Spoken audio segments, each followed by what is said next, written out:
papunta sa Seafood City. Sa JC. Ang loob po niya. Pagkakabi pa biyahe. Namimili po kami ngayon at kami mamay may pasok na ulit. Linggo ng umaga po dito ngayon. Sobra dilim ng panahon. Gugutom na ako. Gusto mo kumain muna? Anong gusto mong kainin? Hindi kakain syempre tayo dun. Diretso talaga tayo sa Seafood City ngayon. Talaga tayo pupunta. Oo nga. Kala ko gusto mo na kumain dito sa... Kailangan ba mag-book? Oo. Kasi pupunta tayo doon. Ngayon Sunday, wala. Ha? Ngayon Sunday. Meron, kaso 12:15 lang. Pupunta na tayo seafood. Daan na lang tayo. Gusto mo, bibibilin ba tayo doon? Malay mo lang, baka mamaya doon pa mag-extend. Maganda ng schedule lang para hindi sayang ang punta. Sige. Ano? Hindi kasi pupunta rin kasi tayo outlet. Maliit lang dito guys ang ang lugar ng Winnipeg. Siguro isang oras makakapunta ka na south to north. Hindi katulad ng Ontario. Sobra laki. Ilang araw bago mo maikot. Tsaka yung Toronto pala. Sorry. Hindi na fall dito. Para ng na dito. Winter na. Nag-i-snow na pa unti-unti. Pero sa Toronto nakita namin nag-snow na rin kahapon. Mga old dito. Mga old style ng mga building. Parang tulad niya. Siguro wala silang makitang steward. Alis pa yan. Hello guys, tapos na mamili. Protection sa mga lamig para di magsugat-sugat ang iyong mga kamay. Kailangan mo ng protection. Parang lang, para sa totoong buhay. Kailangan mo lagi magbaon ng protection. Ayaw pa yan. Kaya mo? Pero guys, lipat naman tayo sa outlet.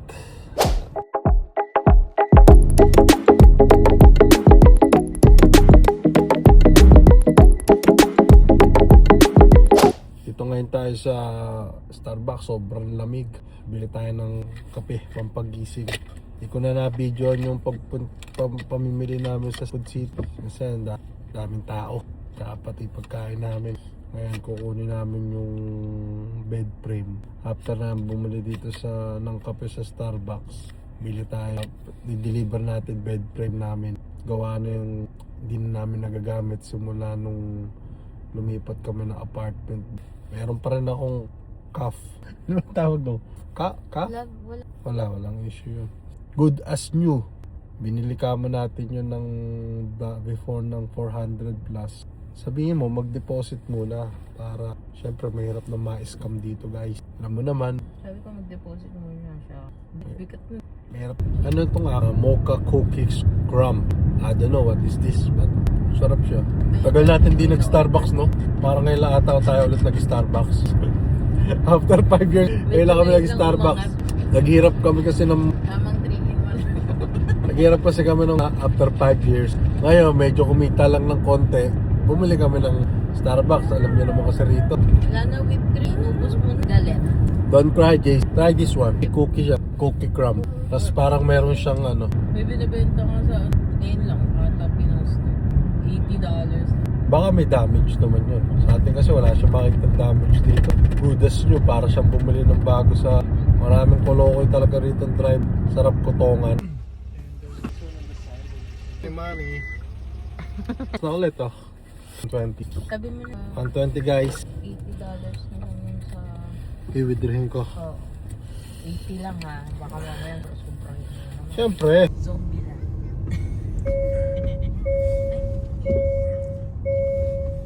Akin na.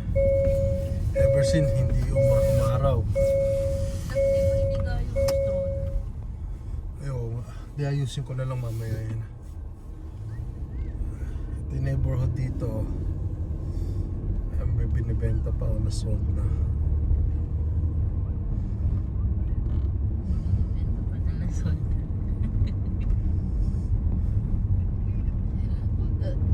Ganda din yung bahay ah. Simple lang. Pero ayoko naman ng ganyan. Dito kasi hindi siguro sa mga normal na tao. Like normal na may trabaho. Parang trabaho bahay lang. Oo. Pati din sila focus sa ganda ng bahay. Kasi mahal na yung bahay. Oo. Pero mahirap pa. I mean, bibili ka hundreds of thousands. Gagastos ka. Alam mo yan to apartment? Ganda na to. Oo, apartment. Ganda. Maliit lang. May dentist sa baba. Hindi man lang nagpakita yung araw eh. Madilim. Maaga matatapos. Hindi. Dito sa Winnipeg, hindi. Maaga dito mag-snow. Late pa matatapos. Pauwi na tayo ngayon guys. Magpapahinga na tayo kasi mamaya 11 PM. Meron pa tayong trabaho. Part-time tayo.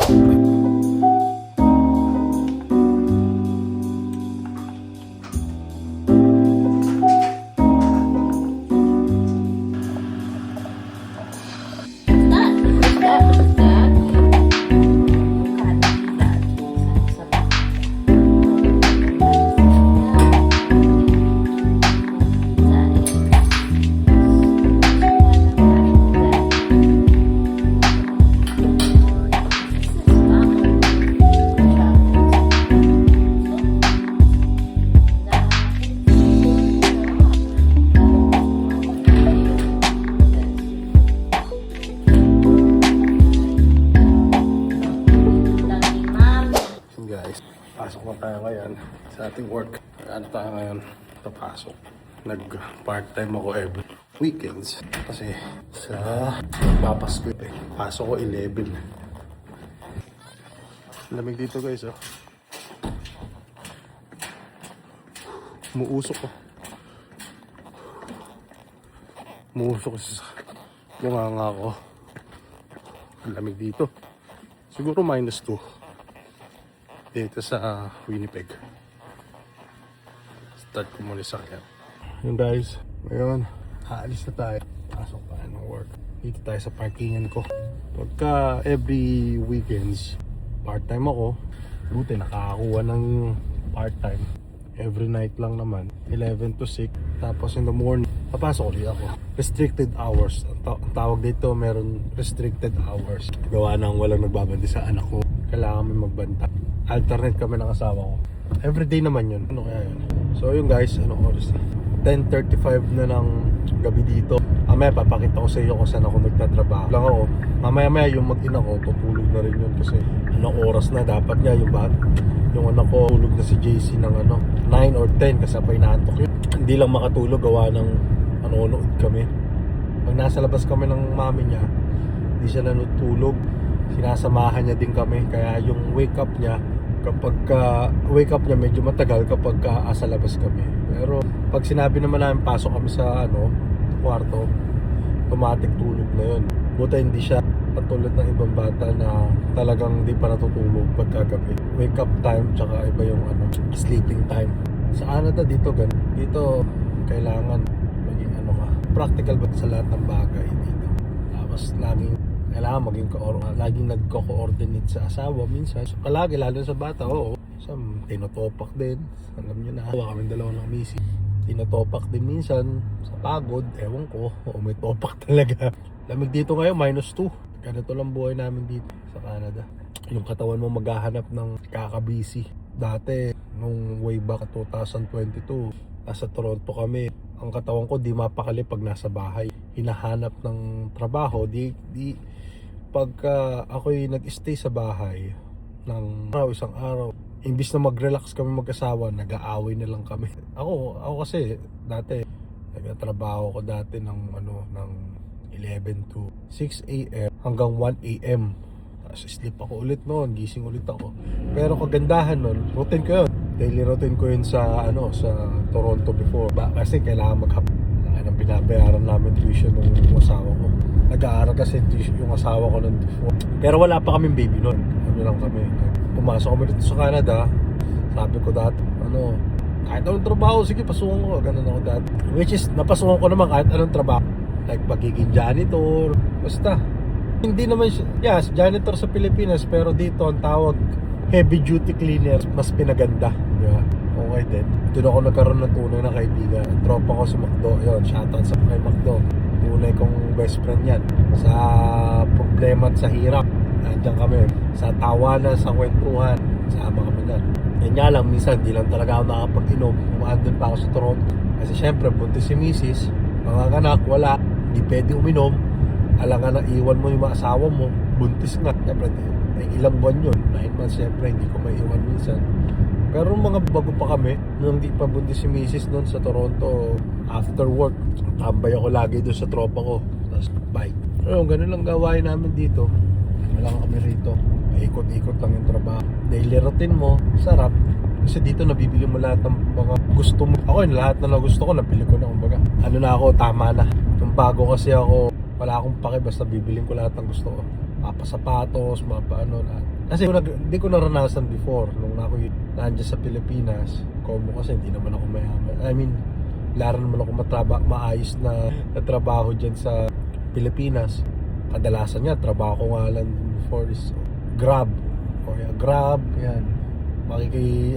Makikirenta ako ng sakyan, tapos babayaran ko arawan, parang boundary ko, parang gano'n. Wala akong trabaho dyan.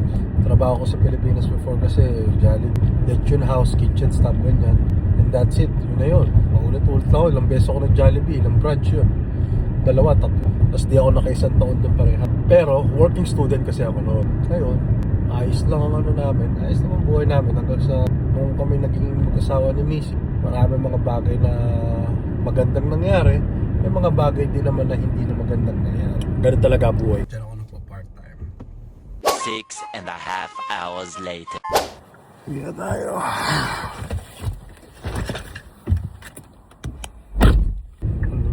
Sobrang foggy na something ano. Yung work ko nga pala, siguro mga 15 to 20 minutes from sa bahay ko. Kahapon kasi nakakalibang din. Pagka nagtatrabaho ko sa gabi, hindi ka talaga aantokin. Meron kasing kumpanya na talagang aantokin kang after work, tapos during work. May mga company ka, hindi ko alam. Pero dito naman dito, hindi ka pero sobrang pinipresyo sa level. Ang tawagin.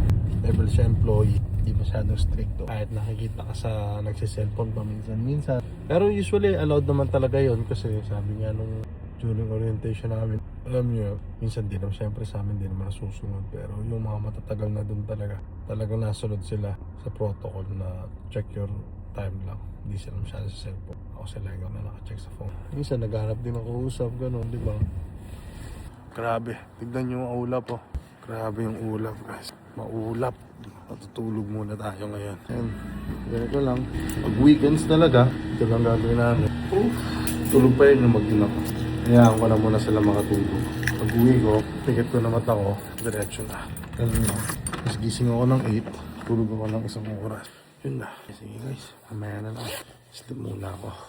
Bye.